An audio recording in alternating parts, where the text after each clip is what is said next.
but it's probably going to be everybody. But if anybody who has a recovery and addiction from themselves or from a loved one, can I just ask you to stand up for just a second? I know I'm making you do things. Okay, I can't see the greatest, but it looks like just about everyone is standing. So everybody who's ever been affected by addiction in any sort of way, I see a good little army sitting right here, and we're just part of the thing here in Crawford County, right? Little town of Galion. So there's people, each one of you guys, you can go ahead and sit down. There's people that each one of you come in contact with every day in your recovery journey or your recovery journey of your family member, to where you can just give them a little bit of inspiration to go out there and inspire somebody else. And just like the old tale where you throw a rock into a pond and it makes a bunch of ripples, we'll let your ripples run into other people's ripples, and let's beat this thing, right? Because I mean, it started from somewhere, so the end has to start from somewhere too. Here in about a month or two, I will be celebrating 12 years clean.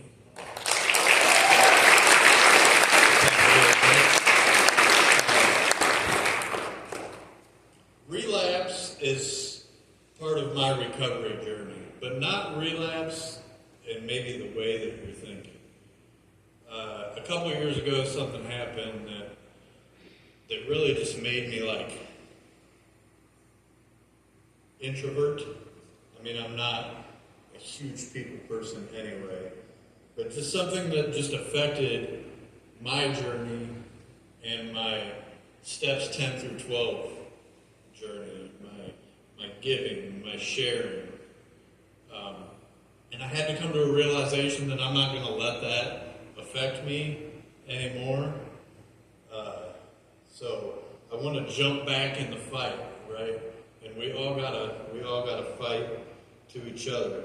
A big part of my recovery journey in Crawford County Jail, in my cell, I was introduced to Jesus Christ through the Scriptures. And a man that I was listening to the other day, I can't tell you what his name was, but he's the pastor of Church Project. And it's an awesome organization. But he said something along the lines of, if a holy God indwells a mortal man, there will be evidence. And I want that evidence to affect everybody that I can come in contact with, right? But one of my favorite scriptures is Matthew 25, verses 36 through 40. And just to sum it up, he says, if you do something for someone lesser than you, specifically he says, if you clothe someone, if you feed someone, or if you care for someone lesser than you, basically you're doing that for me, is what God says. Jesus, you're caring for me. So that is my goal, is to care for Jesus that I can see in everyone that I come across. I have the typical, no recovery story is typical. Drugs, alcohol at a young age, and which led me to prison. No glorification there.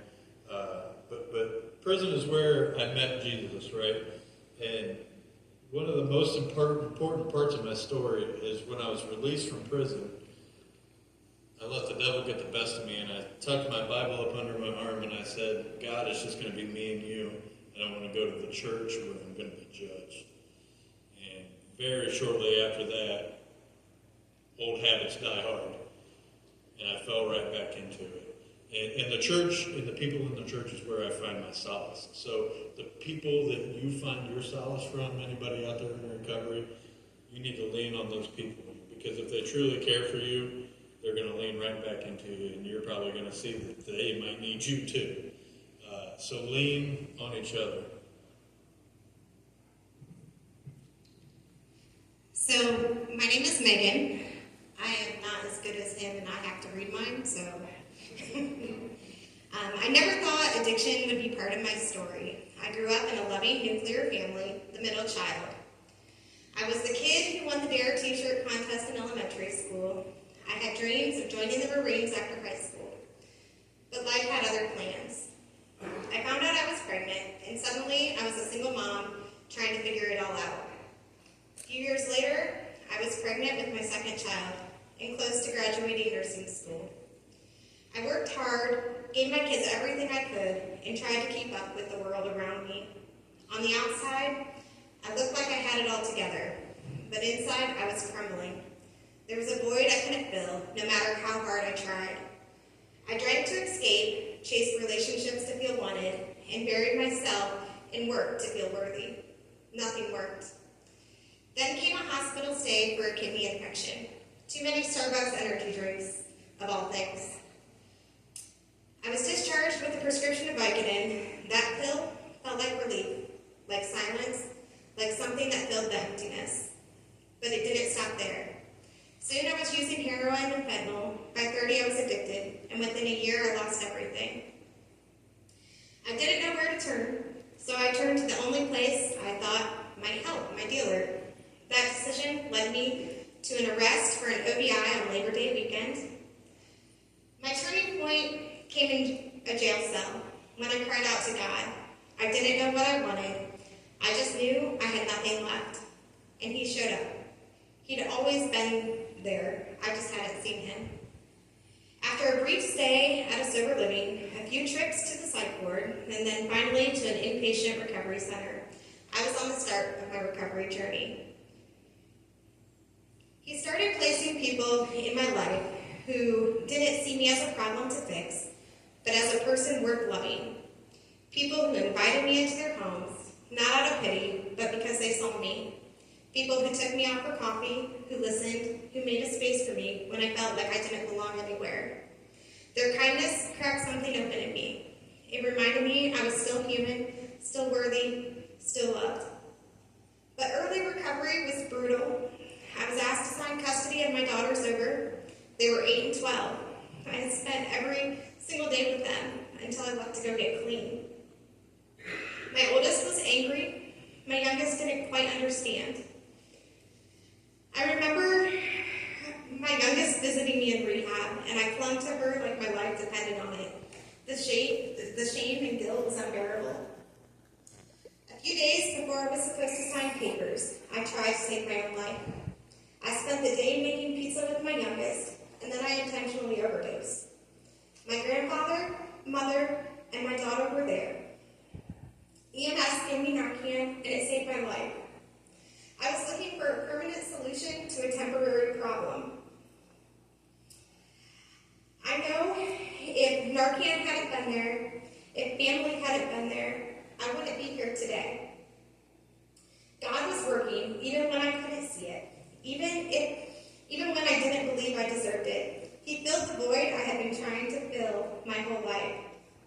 I met a woman in early recovery who talked about the cross with such joy and excitement. I didn't understand it, but I wanted what she had, and I found it. I learned that on my own I will fail, but when I fix my eyes on God and His will for my life, everything begins to change.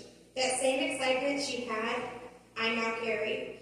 Jesus came for me in all my brokenness. I'm truly loved. God kept placing people in my life, including the man standing beside me today. He entered my story at one of the lowest points in my life. I knew about his story, how he had gone through his own storms, made peace with his past, and somehow found the strength to come back to our small town and walk with his head held high.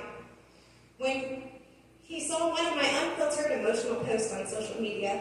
He reached out, not with judgment, but with genuine concern. Honestly, I said yes to meeting up because I was broke and I wanted a free meal. But what I didn't expect was the calm in his voice, the honesty in his eyes, and the way he shared his story, not to impress me, but to remind me that broken doesn't mean finished. Neither of us were looking for anything more that day, but God clearly had other plans, and we have been married for 7 years. Today, I work as the women's house manager at Together We Heal. I also serve on the Crawford County Quick Response Team as a certified peer support specialist. I get to walk alongside people who feel lost, confused, or broken, just like I once did. I help them find their way when they don't know where to turn. And every time I do, I'm reminded of the grace that saved me and the purpose that keeps me going. My life isn't perfect. I still struggle, but I have hope, I have joy, I have peace. I have healthy relationships with both my daughters. I was able to walk my oldest down the aisle. My youngest lives with me and calls me all the time.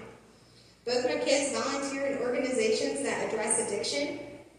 Recovery didn't just change my life, it changed my family's life. And I thank God for that every single day. Shortly after getting married, me and my husband dove headfirst into the recovery community. We started a Christian recovery meeting, hosted events, volunteered, and walked alongside of others who were hurting. We've had the privilege of sharing our story and how Jesus transformed our life with those who feel hopeless. John 1:5 says, "The light shines in the darkness, and the darkness has not overcome it." That light never stopped shining, even when we couldn't see it, even when we didn't believe we deserved it. Now we get to carry that light to the lives of others. And thank you guys for letting me share my journey.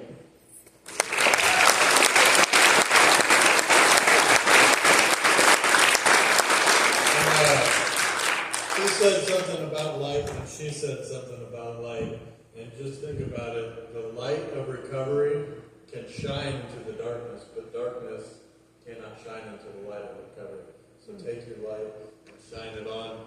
And we got to meet this awesome soul over here, and I'm so excited to see what he got for us. You're okay. Here. Yeah, girl. Okay.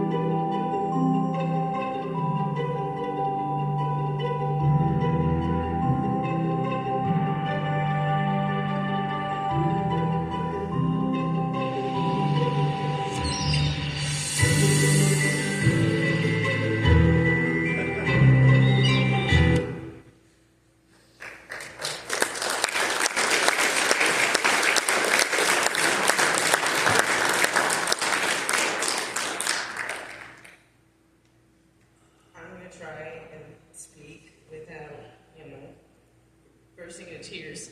My name is Handmade, and I too am an addict. But I'm also an artist, an accentuator, an altar, and a couple of cats in a human trench coat. I had the genuine pleasure of meeting Ryan, Megan, Binion, and beyond that, I was gifted the opportunity to both visually artify and honor their recovery. When they first told their story, there was not one dry eye in the room. I'm certain even God shed a few tears on hearing the work of his hands in them, in their lives. There were many things that stood out to me in their words, the most prominent being Jesus. In fact, Ryan said, "Jesus is the crux of my recovery." And later Megan said, "Jump in for Jesus." Jesus takes my trash and makes it treasure so that I can stand before God someday. So that is what I breathed life into as the focal point of this piece. Ryan unknowingly named this piece A New Creation. I rescued a wall fixture from a thrift store in Columbus and sat with it for quite some time, contemplating the possibilities. It actually lived in my car for a while because I didn't want to ruin it. And eventually I had a fire put under my ass because I had accomplished absolutely nothing. And letting everyone down was worse than showing up with something shitty, so I buckled down. I spent days out in nature by still waters, talking to God, asking for Him to work through my hands. I had vision, the Sacred Heart of Jesus. Now, I have only ever worked with clay one other time in my life, and it did not live to tell the tale. I took to making the shape of everything out of aluminum foil, forming the clay around that, and it was too heavy. I had to pivot. So even this new creation became a new creation in the making. I found lighter foam clay, I painted it, and then I tabled it. Because if I left it anywhere that my cats could access it, it also would not have lived to tell the tale. I colored the frame bright, vibrant colors and left parts of it untouched to reflect how recovery does not end. You don't just stop your addiction and become magically recovered.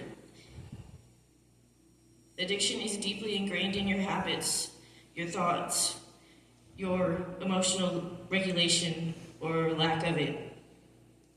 Recovery is an action verb, not a noun.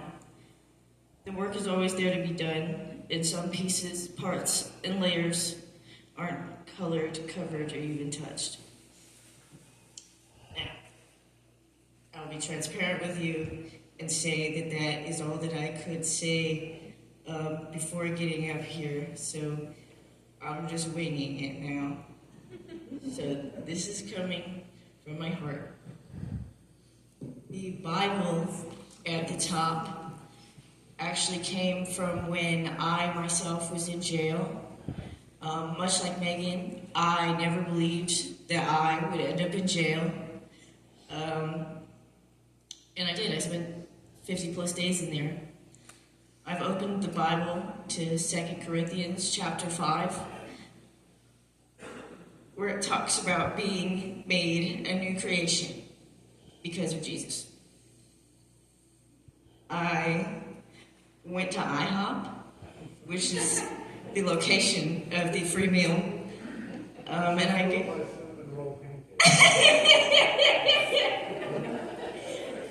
cinnamon roll pancake not included here today, but I did ask them if I can have a menu, and they let me take a kid's menu. So I cut it up and glued it on that bad boy. I work at the YMCA, and they were cleaning out some stuff in the attic.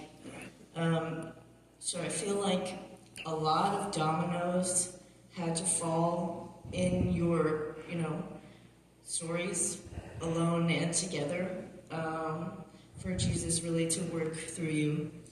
So when I saw the dominoes, I knew that they really had to go on there. On the side, there is a piece of a plastic bag that reads recycled content, because we're recycled, and my piece that I've made for you in honor of your recovery is recycled as well. And you can't quite see it, but behind the flames, there is a picture of the ocean for you to jump in for Jesus.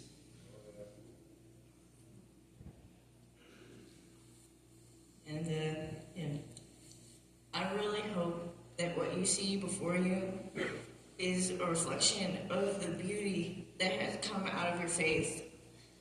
I feel so genuinely affected. I struggle deeply with my faith. But meeting you guys and hearing you talk about how passionate you are and seeing how Jesus has moved through your life helps me. So. Thank you so much.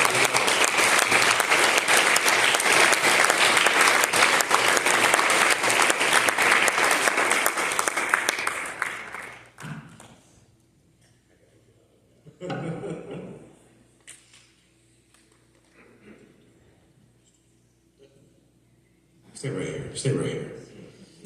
I have just being a part of this. It is amazing how God works. How strangers come together. Don't know anything about each other, but God lets you share your story. And that is the biggest thing in this world, is sharing your story and no judgment. That is our problem. As not only as Christians and non-Christians, we just judge. I'm judged by God, and that's it. Because he's going to open up the door to heaven for me, not you. So your story, I want to help you any which way I can, sir, with your ministry. I don't know how, but God told me to help. And you, young lady, you see me. Because there's times your faith, you're just like, God, where are you? But he's always there. And when you open your heart and your hands and say, just take me, I give myself to you. Remember, Jesus died for you. So when you are battling, remember what Jesus has done for you. And you special, because you got all the kitty cats. So, all right. Let's give them another round of applause, please.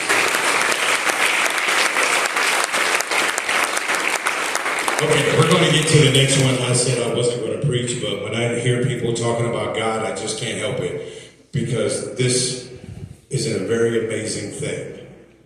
And how this community continues to wrap their arms around each other. So, the warrior within, a rebirth from the ashes of addiction and trauma by Reva Davis, individual recovery, Sheena Stoltzen.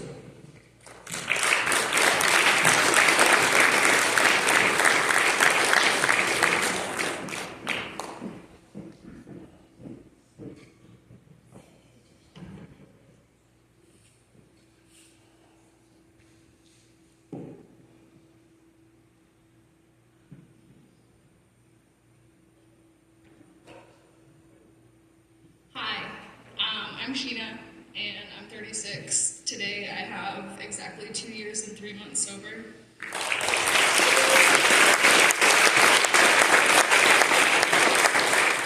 I'm supposed to tell you a little bit about myself, but I'm super nervous, so I don't want to spend a lot of time up here.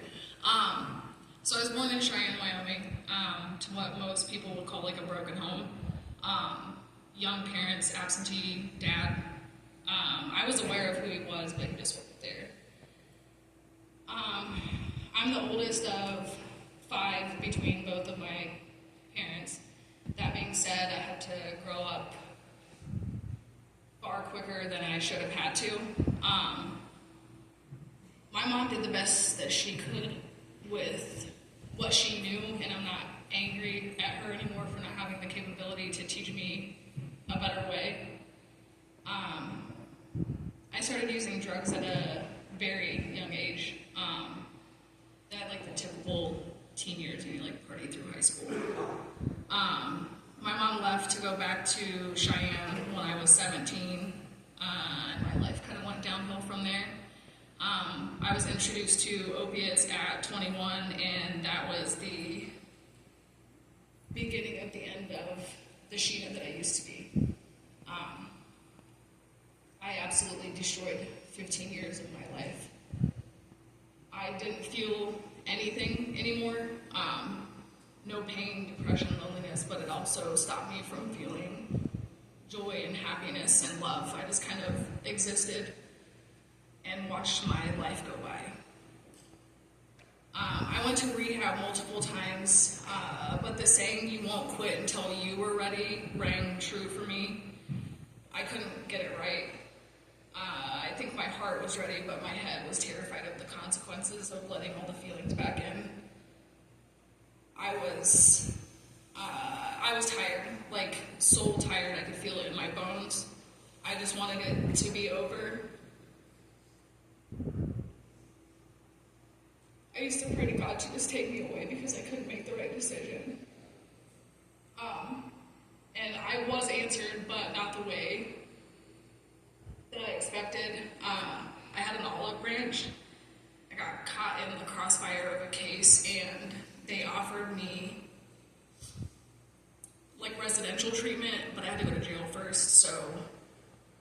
that was not a great experience. I was in treatment and I chose to go to sober living, and I was gone from the area for 7 months so I could focus on myself. I went through the trauma therapy so I could learn how to cope with what I went through, and I went to classes that gave me tools to handle